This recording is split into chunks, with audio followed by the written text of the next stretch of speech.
This episode of the KrakCast is brought to you by our friends at BigDoor24.pl. It's a new free service dedicated to helping expats to rent or buy a property and earn cash back on successful mortgage applications. BigDoor24.pl also has lots of tips and advice on renting and buying in Poland, so make sure you check them out and use the special promo code KrakCast to get a great cash back offer. And now, on with the show.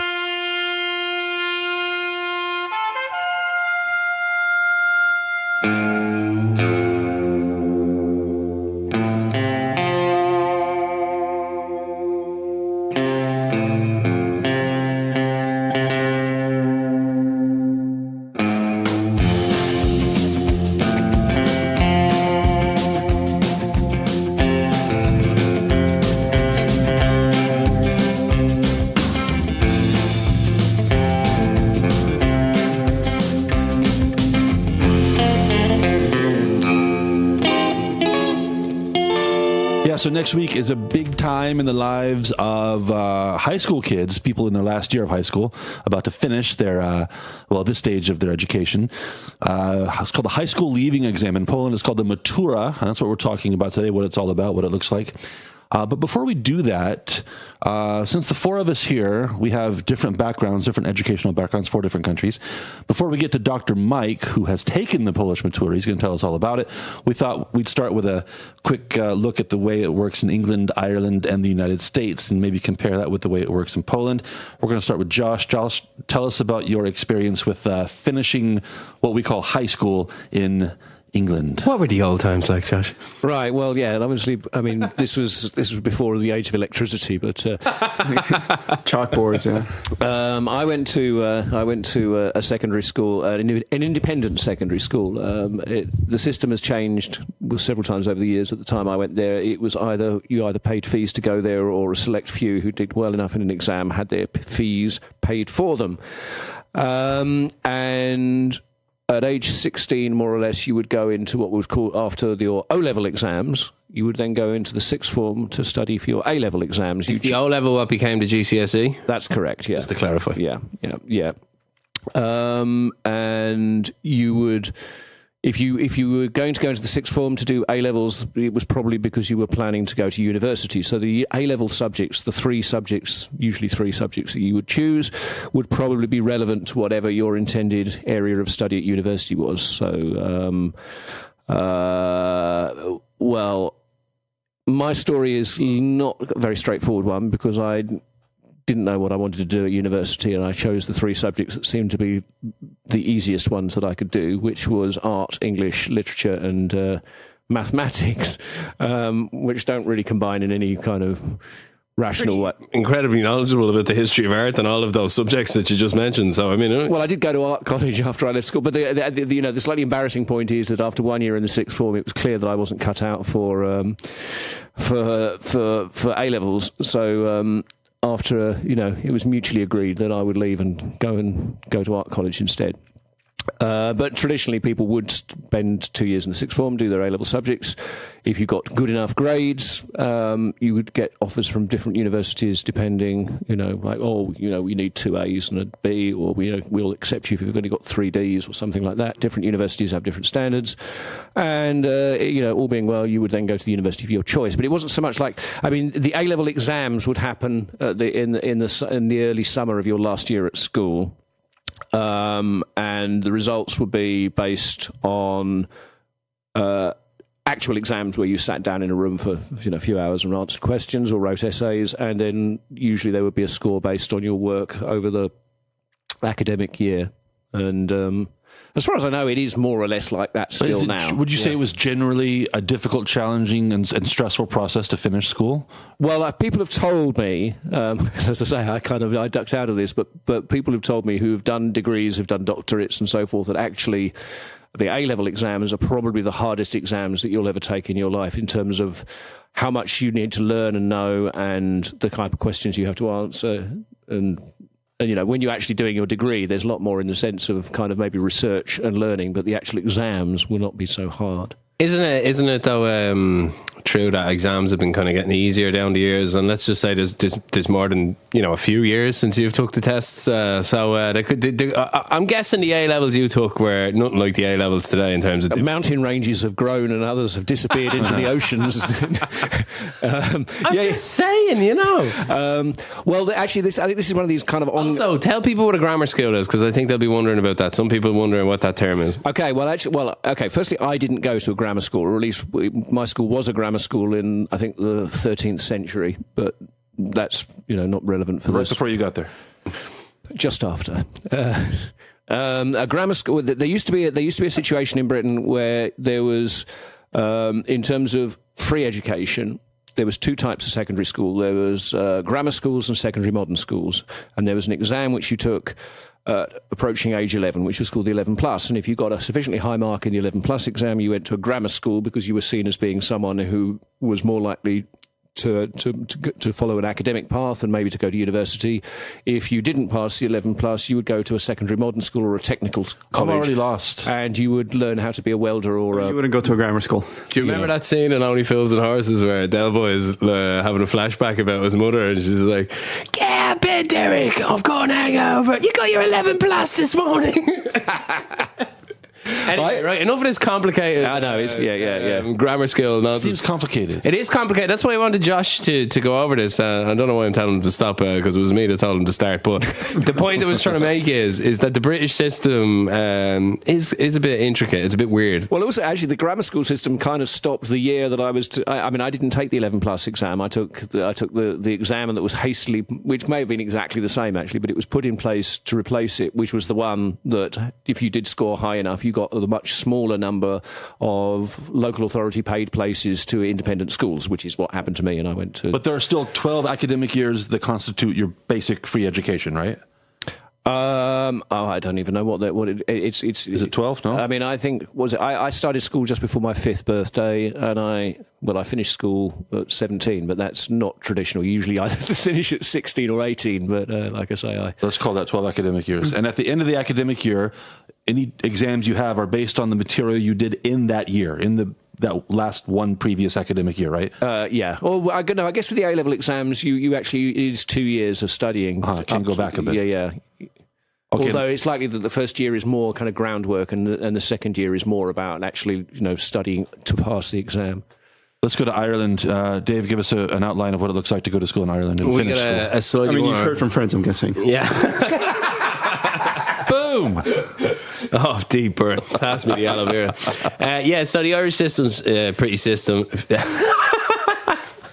It taught me to speak English. So you start up to about 15, you do what's known as your junior cert, and your junior cert's like 9 subjects, and then you enter what's called the leaving cycle, which is your last 2 years in high school. People generally will be in school up till 18 in Ireland, and there's very little culture these days of people leaving after the junior cert. That used to be the thing. If you wanted to do an apprenticeship, or you wanted to, if school wasn't for you, you'd leave at 15 and you'd go off and do a trade or something, but now you're very much made to finish right up to leaving cert. They try and get everybody through that. And the way it works is in your final 2 years, you choose 7 subjects. You've got your core subjects, which you have to take, which would be maths, English, Irish, and I believe one continental language is the core requirement. And you've honours level or pass level. An honours level subject carries a maximum of 100 points. You do 7 exams. You take your best 6 results, a maximum of 600 points.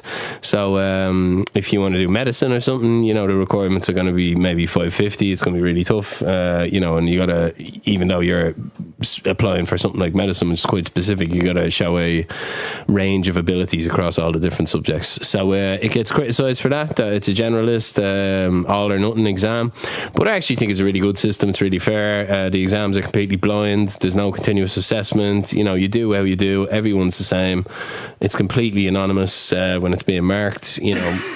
And if you do well, you get into college. The CAO is what we call it. They work out how many points are required out of the system we just outlined for each course, and they know how many people are studying, how many people are doing honours level, etc., and crucially and most importantly, how many college places there are for each subject. Does that explain it sufficiently? More or less. Generally difficult, stressful to finish high school, or you just have to have a heartbeat and make it to the finish line? it's very much part of Irish narrative that the Leaving Cert is extremely stressful, that we put too much pressure on these kids. But then again, at the same time, we're always being told how great Irish graduates are and how they do well all around the world. So there's a lot of life skills to be learned in building up towards one set of exams and having to take those very seriously over the course of a whole year. And I think there's a lot of talk in Ireland now. We're having a teacher strike soon as well. And one of the issues, obviously, is pay. But there's also the government wants to change the approach. They want to make it more continuous assessment, less final exam, or more specialised, tweak it. And there's a lot of pushback against that from the teachers' unions, which I actually agree with, because I like the system we have now. I think it's kind of brutal in a way, but it's fair. And fairness is important. You can very easily try and design something which is more holistic, but less fair. Well, in the United States, we have a federal system, and education is a state matter, and so we have 50 different systems. Like Josh, I started school when I was 5. I lived in New Mexico at the time, so I started school when I was 5. We have 12 academic years, of course, and elementary school, middle school, or junior high school, and high school. And after 12 years, if you just be past the 12th grade, means that you finish high school. So there's not a cumulative exam. Nothing like the A-levels, nothing like the Matura, which we're going to get to in just a second. And I guess the difficulty level depends on the difficulty level of the classes that you have. There are different. We use a lot of tracks. States use a lot of tracks. Advanced level students, what they used to call vocational level students and whatnot. So the difficulty level might vary according to. We all know how the American system works. But we watch movies. Yeah, you watched 90210, right? So the Breakfast Club. Let me see what I get right. Then we'll have a bit of crack, right? So you've got your high school record. Your classes year on year, how you're doing, your projects, etc. You got the SATs, which are the logic-based tests, which have a point score, which count that's for college admissions. And then, but that's what I mean for college, because that's the end game, really. I mean, that's what we're talking about here, is how does it feed in, and that's what's interesting about each system. And then, am I right in saying, and there's a combination, like if you want to get into an Ivy League school, you got to do really well in all your classes, have a good grade point average, do well in your SATs, do some, basically build a CV of extra accomplishments. Yeah, you get into some complicated territory. It's much more than grades and test scores. And then write inspirational essays about how you're going to change the world. About how you help homeless people at a shelter or something like that. And then you get and how war makes you really sad. Exactly. And what minorities you belong to. It's complicated. Okay, so there's a very non-academic review of the American, British, and so it was spot on. Irish systems. Yes, you were.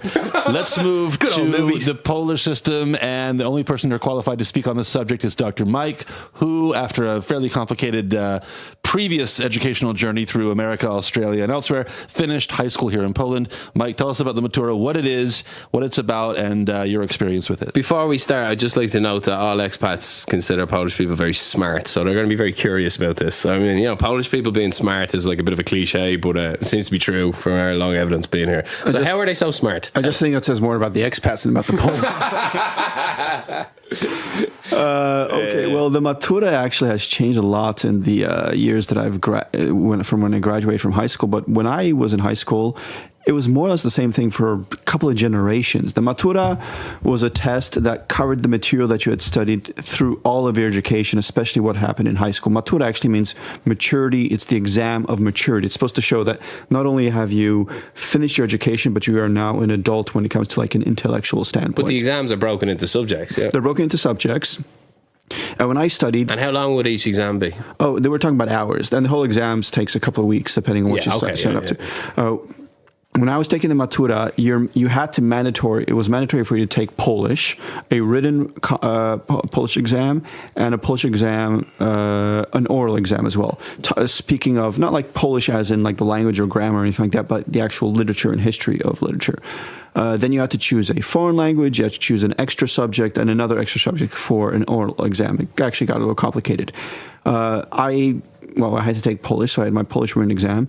Basically, you're locked in a room with everybody else there, just a couple of teachers at the front of the room, and you get a random choice of questions. You get 3 or 4 questions you could choose from, and the questions could be everything from, talk about romantic poets and their influences concerning the public use of transportation in medieval cities. In Ireland, if there's considered a bad question, it's actually a national headline. Like, people will be talking about question 2 on the poetry side of the English paper. It's like, does that happen here? Yeah, you could get the most random questions. Speaking, there would be a few like ones that like were obvious. Like, there would always be a question about like romantic poets because they love their romanticism here in their Mickiewicz, or they would talk about like, say, Goethe or something like the big compare and contrast, Michael. Yeah, kind of like that. But like, they would also always get a weird angle, and you never knew what you would get. So you have to cram all of the literature over the last, the 4 years of literature that you were taught for the last 2,000 years of literature, and you had no idea what you would get. And it was a written exam, which was not only being tested on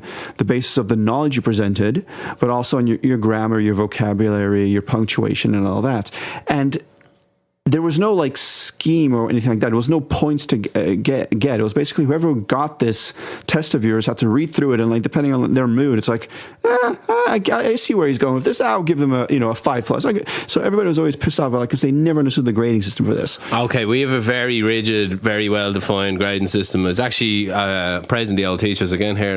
Not that any of my mates listen, but one of them is a teacher. I think he'd be happy to hear this. I think our grading system's really good in Ireland. It's really clear what constitutes a good answer and not, and it's you can have your paper reviewed in Ireland. There's a system that if you're not happy with your answers, you just pay €20 to have it reviewed. But anyone who's ever done that will tell you how risky it is, because actually quite often when people mark, they're being generous, and when people remark, they're basically you've called into question the validity of the original assessment by a fellow teacher, and quite often you get your mark returned even worse. Here was a big deal, and they introduced the fact that you could actually get your exam later on to go through it and see what was wrong if somebody, but there was no like course of appeal or anything like that. That was the grade you got. Unless the school burned down the day afterwards and something like that, there was no course of appeal whatsoever for the grade that you were given. And is there any element of continuous assessment in the system, or is it basically is your admission to college mostly weighted on your Matura results? Basically, when you go through high school, you're graded every semester, every year, but the grades that actually go on your final piece of paperwork are the final grades you got from each course over those 4 years. So like for mathematics, you have that for the whole 4 years. So the grade that actually goes on your final piece of paper is the one you got in the last semester. Mm-hmm. So you could be crap, getting 2s, 3s, 4s, but in your last semester, you really try hard and you get a 5 or 6. That's the one that actually gets. That's the way it should be, if you ask me. But sometimes like certain subjects, you finish that in the first or second year, and that's what's left over on your Matura diploma. Also, like when I was taking the Matura, I did really well in English for obvious reasons. Because you cheated. Yeah. I went to the English... Copy my notes, Mike. Yeah. I went to the English Olympiad. It was like a national level thing. It's like I barely spoke Polish, but I went to the English Olympiad. He's just saying. And because of that, I automatically got... You want a spelling bee, you loser. More or less, yeah. I won a very, exaggerated... This is like Pedro Hernandez taking Spanish back in Florida and being proud of his good grades. Well done, Mike. You knocked some Polish kid out of the competition. Yeah, but because of this... How did you do in Polish? I passed. No, but it was fine. It's like I got 6s automatically then, even though this was halfway through high school here, I got 6s on every other course that was in English in my high school, which was quite a few. Okay, so we get the idea, Mike. You we can would expect speak you were good at school. And that increased my average grade on everything, which was hilarious. Like during my Matura, when I could barely speak Polish, I still got like a 4+ as my average score. Okay, before Mike makes this entirely about him, let me interrupt here. How did you do PE? Can't be very good at tennis. I'm looking. Listen to this. I asked my guy out of Dr. Mike, I'm looking at the government website about the Matura, and sorry if you already mentioned this, but the 3 compulsory exams: Polish, mathematics, and some a language. Right? It says the required score is to pass. It's basically, I think it was like 50% plus 1 or something. No. You have to get 30% on each of them. Oh, okay. 30%. Now, devil's advocate, I'm just saying, it seems like a low bar. A pass won't get you anywhere. Who cares if you pass your exams? Tell us something about the grading system. It's not just about passing, it's about getting a good mark. What are those marks on the I think Matura? all the state exams share that common thing, that if you just want to be able to say, I passed, I did it, the bar is reasonably low. And I never clarified this in Ireland. To say you're a passed school, you need to just pass the core subjects at either pass or lower level. I mean, when I was taking the Matura here, it was like all they were different than they are right now. So you didn't have the same point system. It was harder to pass. So like the Polish part, which was written or was very difficult. Then you had your foreign language. You didn't have mathematics when I was going. Mathematics was a topic, I mean, for my father and my grandfather before them. And they removed mathematics because it was too difficult.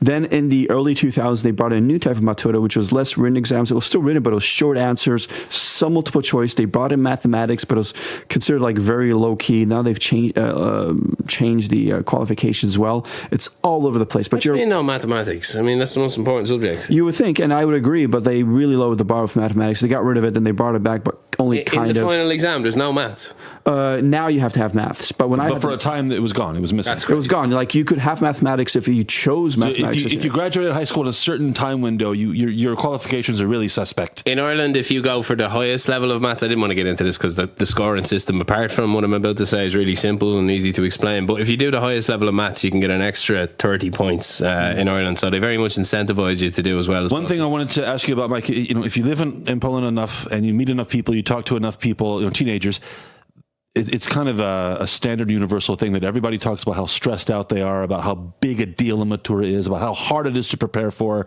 And, this upcoming test, again, next week for most students is just, can be a life-changing event.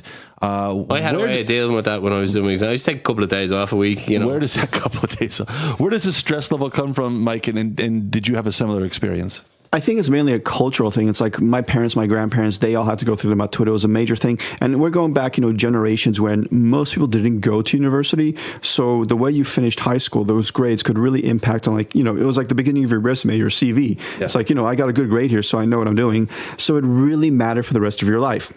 Then it became kind of like a de facto entrance exam for university, so it also mattered a lot.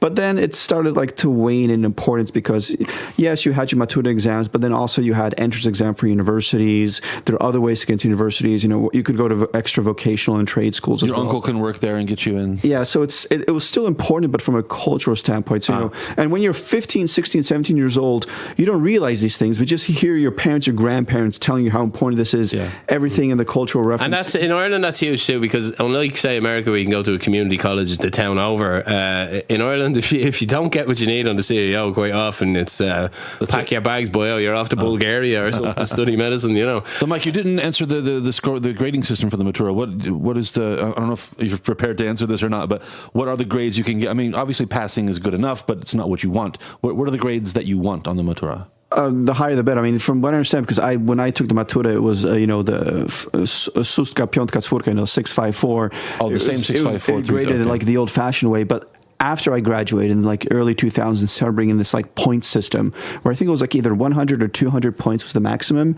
And yes, you only needed the 30% or something like that to pass. But then the higher your point that you got, the more points you had to present to be part of the entrance exams or your entrance into universities. I'm looking at more government statistics right now here on my computer, and these stats are from 2017. It says that year, of everybody who took the exam, it's almost 250,000 students, it seems. 79 points, let's call it 80%. 80% passed, and another 15% passed on their second chance, which you can get if you don't do well, you can get a second chance. So 95% of the students who took the exam passed. 5% failure rate. That doesn't factor in all the people who dropped out on the way, who wouldn't go. Yeah, but I'm saying, 95% of the people pass the exam. How hard can it be, really? Well, no, because here's the distinction you keep making here, John. Yeah, it's a staggered system. If you want to study something, you need a certain result in your Matura. It's not like I want to study medicine, so if you plan to continue your studies, you do. If you want to study something, if you're going to go to university, you need that result. But if you're done when you're after high school, if you're done, and plenty of people are, you don't need that. Well, the point I'm making is the absolute only relevance it will ever have in your life is, do you want to go to university based off the back of its results? I mean, nobody's going to look at you for, say, a job in a 7-Eleven and say, now seriously, how did you do in your Matura? But you have to remember, in Poland, higher education, tertiary education is extremely inflated in value. So everybody here has a master's. That's a whole other kettle of fish. This would be a 50-minute piece if we went to that. Absolutely. I have a lot to say. We can talk about that a lot. Right. So let's move along. Yeah, the Matura. I think we agree on, possibly the thrust of the argument you're about to make. Doctor, I'm curious about one thing. When you took the exam, I'm curious about what it looked like physically. How were you set up in the room? Oh God, let me finish the goddamn What were you question. wearing? Sorry, No. you just cracked me. Actually, that is No. part of the question. That is there is a special outfit for this, Mr. Smartass Josh over there. Sorry, dude. And on top of that, I mean, how do they set you up to prevent cheating, which is another issue we can talk about for 2 hours? Cheating on exams here, because it is a thing. Sorry to admit it, but it is a pastime. thing. It is a national sport. So how do they make sure that how do they preserve the integrity of the results of the Matura? Well, basically, the students that are taking the Matura that year, the high school is closed off, so all the other kids, all the other classes are canceled. It's only the Matura kids that are there in the building. The largest rooms are cordoned off for them. Everybody gets a separate table. Each table is spread out, so you're no closer than 2 or 3 meters away from the other student. Now, it's gone to the point right now that you can only bring in like a bottle of water and nothing else. Yeah. No watches, no cell phones. So they check you to make sure that you don't have any material on you. Hell, when I was going to high school here, people having a printer at home was a big deal. People print out little micro prints of notes, which were like 2 inches all by 3 inches. Notes. You don't know what's coming up. Oh, the creativity that goes into those is amazing. It's like just to prepare them. I think inside of the calculator case, eyeglasses, folded up in the material of your tie. Oh, you've been there, I see. No, I'm just saying they're techniques I seen on a documentary about cheating. Spies like us. Yeah. To put it this way, John, if you see my high school leaving exam and you thought I cheated, you would really question my methods. So you were watched very carefully. There had to be 3 people in the room, so it's 2, 3 teachers, and they would just basically circle around, and anything suspicious, you were caught right away. So like a gangway above you, where they kind of like circle around with semi-automatic weapons pointed at you. It was close to that, but on the other hand, it was like at my time, it was almost normal for people to cheat. So like they would let people cheat as long as it was too obvious. Like if they took out a book and started going through it, it's like that's a little too far. But if they just saw you like kind of looking down your shoulder at like a piece of paper you might have hidden in your, or asking somebody what's the answer to this one. The worst if like the toughest guy in the class was near you for an end of year exam or something, and he'd just be like way too loud whispering at you, "Here, what's the answer to number 5?" Right. The employed threat being, if you don't tell me out loud and get us both in trouble, I'm going to batter you anyway. So what does KGB stand for? We got to do an episode about cheating sometime. I've got some stories to tell on that. That's a good one. Yeah. But like I remember like there was also when it comes to like sitting down, there was like so many ceremonial things. Like first of all, like you were saying, there is a uniform. In Poland, when you're taking these kind of exams,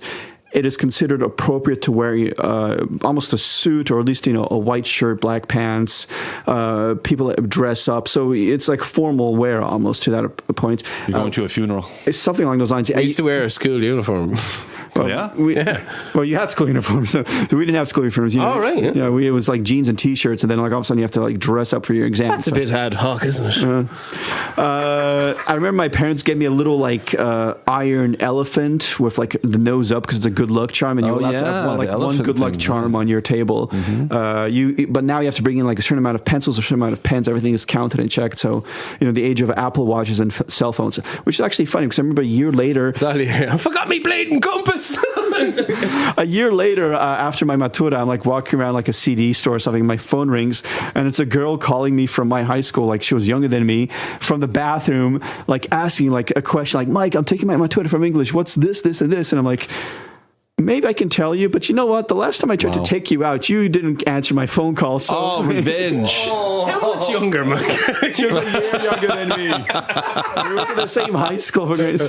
She was my neighbor. It was the girl next door kind of scenario. Exam based. I feel like I better cut you off there before you keep digging a little too deep on that one. Right. So, and what was your final result on the Matura? Can you tell us? For English, I got 6. For biology, I got 6. And for the Polish sections, I got 2 3s. And you didn't take math? No, I didn't have to take math then. Mm-hmm. It's pretty impressive that you managed to pass those Polish exams. I mean, like I was so happy for that. I was ecstatic. But this is actually funny because the oral ones were actually that you would they would take groups of like 3 students, and then like from those students, each student would walk up to the commission, the 3 teachers examining you. Is this another story about how awesome you are? No. How we've had enough of those. Actually, how shitty more than enough. And my teachers are. So the teachers like questioned me. I got 3 questions, and like I think I answered one okay and the other 2 not at all, but barely. And then the teacher who was my like head teacher for the last 4 years, who I hated, she comes out and talks to the 3 of us, and we all just got barely passing grades. And instead of like telling us anything like congratulations, you passed, she's like, "I'm so disappointed in you. I put so much time and effort over these last few years, and this is how you repay me." Whatever. And at this moment, I want to bitch slap her fat face and say, "Go fuck yourself." Oh, calm down, Mike. Jesus. Violence, bad language. It's all here. I'm just breaking all the rules here. I was ecstatic for passing. Hey, did you call anybody from the bathroom? No, I did not. Are you sure? Yes, I am. Okay. I'm curious to know because it's this vague memory. We used to hang around with a lot of medical students, which Mike was when we first met many moons ago in the Irish pub.